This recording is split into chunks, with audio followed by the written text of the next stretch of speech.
Ever feel like the future's like catching up to us? Like it's closer than we think. Closer than we think, yeah. That's kind of the feeling I got diving into Ray Kurzweil's The Singularity Is Near. Yeah.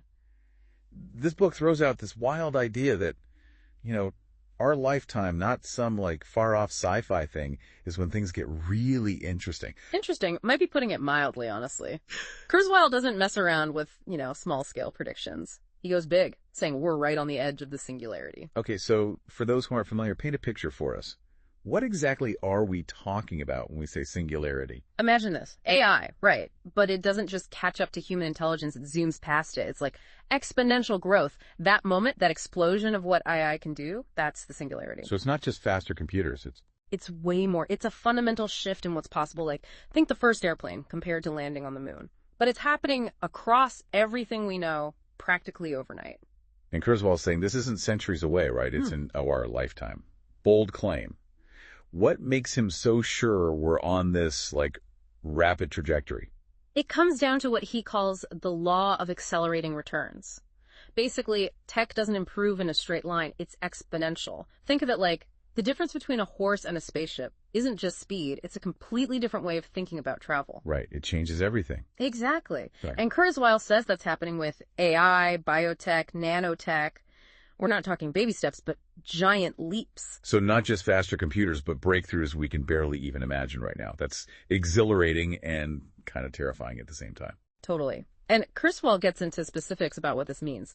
One of the big ones, the rise of superintelligence. Not just AI winning Jeopardy, but surpassing us in basically everything. Okay, so picture this. Not IBM's Watson winning Jeopardy anymore. It's AI designing those game shows, writing the questions, composing the theme music, all before lunch. You got it. He says AI won't be stuck just playing games or crunching numbers. It'll be making scientific discoveries, doing art, even philosophical thinking, and at a pace that makes even the smartest humans look, well, a little slow. Machines not just outsmarting us, but out-creating us. Wild. And that leads to another big prediction, Human 2.0. Kurzweil sees a future where we use tech to basically upgrade ourselves. It blurs the line between human and machine. So, becoming cyborgs.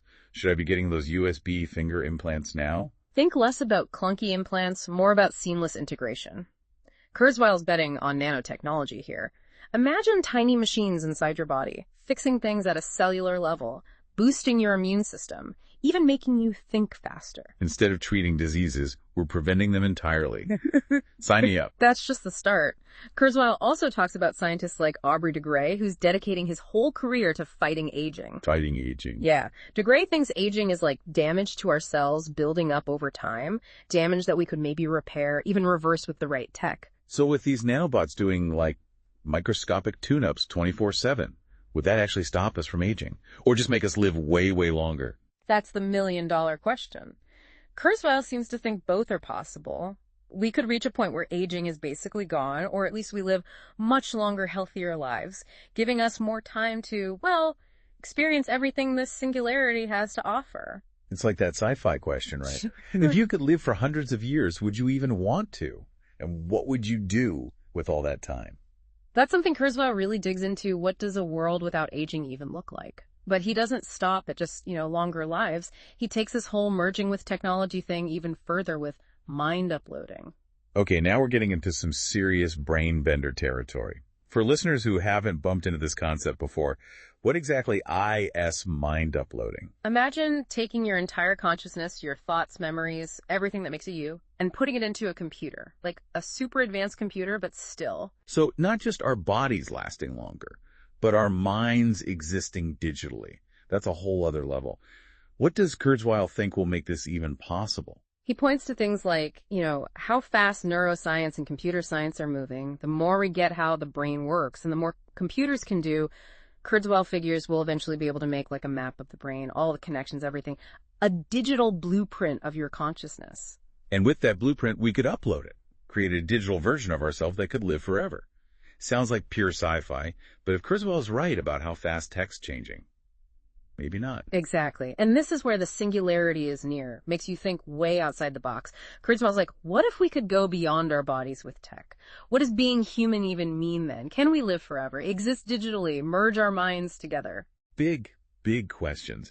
And it's not even just about the technology, is it? It's how this stuff changes society, relationships, how we see ourselves. 100%. That's what makes Kurzweil's book so interesting. He's not just predicting gadgets, he's exploring what happens to people in this world transformed by tech. So it's not, can we do this, but what happens when we do? Yeah.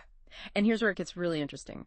Kurzweil's actually optimistic about all this. Okay, hold on. We're talking superintelligence, mind uploading, maybe ending aging, and he's optimistic. What's he seeing that we're not? Kurzweil really believes in human ingenuity. He says, throughout history, we've used tech to solve problems, make things better. So he's not ignoring the risks, but he thinks the benefits are bigger. Right. And he backs it up with real examples of how tech is already tackling big problems, like look at medicine, gene editing, personalized treatments. That's already changing things. True. But that feels like small potatoes compared to what Kurzweil's describing. Of course. But it shows we're not just talking about theory anymore. The future Kurzweil's talking about, we're seeing the very beginning of it, and that gives him hope. I get that. It's easy to get pulled into those dystopian sci-fi stories about AI. But Kurzweil's pushing for a more optimistic view. Tech can empower us, create a better future, not just destroy everything. Exactly. And that's not to say there aren't dangers, because there totally are. We have to be careful, think things through. But as Kurzweil reminds us, the future isn't set in stone. We make choices and nobody that shape what happens. So not blindly following tech, but steering it in the right direction, making sure it benefits everyone. Yes. That's a powerful message, whether you agree with Kurzweil about the singularity or not. This feels like a good moment to take a breath before we head into the last part of our deep dive. Whether you agree with him or not, Kurzweil definitely makes you think about what it means to be human in a world where technology is changing everything. We'll be right back after a quick break. And we're back, still trying to wrap our heads around Ray Kurzweil, the singularity is near, and this whole idea of like massive technological change right on our doorstep. And not just change for the sake of change, but change that could potentially solve some of humanity's biggest problems, at least according to Kurzweil. Right. He talks about AI helping us fight climate change, nanotech revolutionizing medicine, maybe even figuring out how to live significantly longer. It's exciting stuff. But does Kurzweil address the downsides? I mean, these technologies are powerful. What's to stop them from being misused? He does. In fact, Kurzweil even suggests that things might get a little messy right after superintelligence emerges. He acknowledges the risks, no sugarcoating there. He's clear that these powerful technologies need, equally powerful ethics to guide them. Where do we even begin? It's like trying to write the rule book while the game's changing right in front of us. Kurzweil's argument is that we need to build ethical considerations directly into these advancements. Imagine AI being developed with a deep understanding of human values, biotech guided by fairness and accessibility.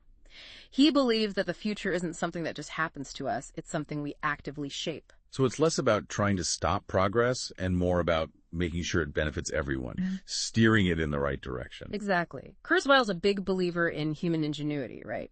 He says we've faced huge challenges throughout history, and we've always found ways to use technology for good.